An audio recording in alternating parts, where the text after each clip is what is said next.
The man installed a bomb on the rooftop and covered it with a mattress to reduce dust and muffle the sound. What came next was the most crucial step. Taking a deep breath, he glanced down at the crowded street below.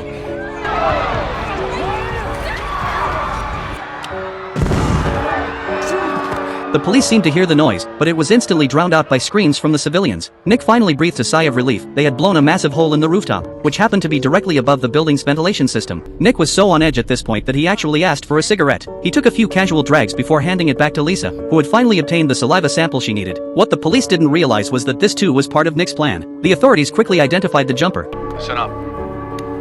Go. Marshal, I got an ID on your jumper. An escaped convict. Nick Cassidy. Cassidy. The cop that stole the diamond off David Englander? $40 million diamond. I knew I recognized this mutt.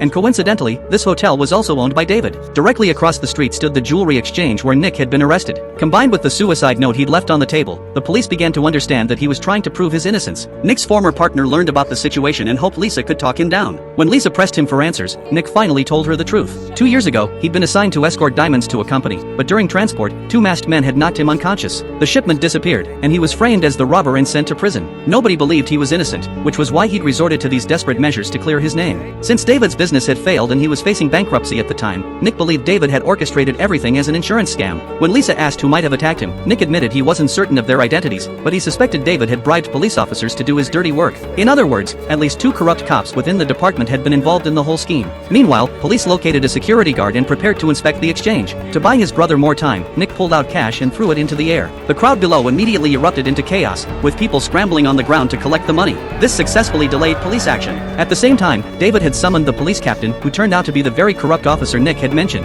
There was an important company meeting scheduled in 2 hours, and David wanted this situation resolved quickly. After confirming the vault's security, the captain decided to launch an assault on Nick. Since he was an escaped convict with potential for violence, the captain gave Lisa a final 15-minute deadline. If she couldn't handle Nick by then, he would take command of the operation. News outlets began reporting on Nick's crimes, and the crowd below was actually urging him to jump and prove his innocence. Aside from Lisa, no one believed Nick anymore. On the other side of the story, the 2 men at the exchange had used a passcode to successfully enter the building's vault. They measured the distance on the safe, then used a diamond drill to create a small hole. Next, they inserted a funnel and poured in nitride, which destroyed the molecular structure between the steel panels. Finally, they inserted a steel pin aimed at the gears and shattered the hardened steel with a single hammer blow. The 2 men effortlessly opened the safe, revealing David's accumulated wealth from years of business. However, after searching extensively, they couldn't find the diamond.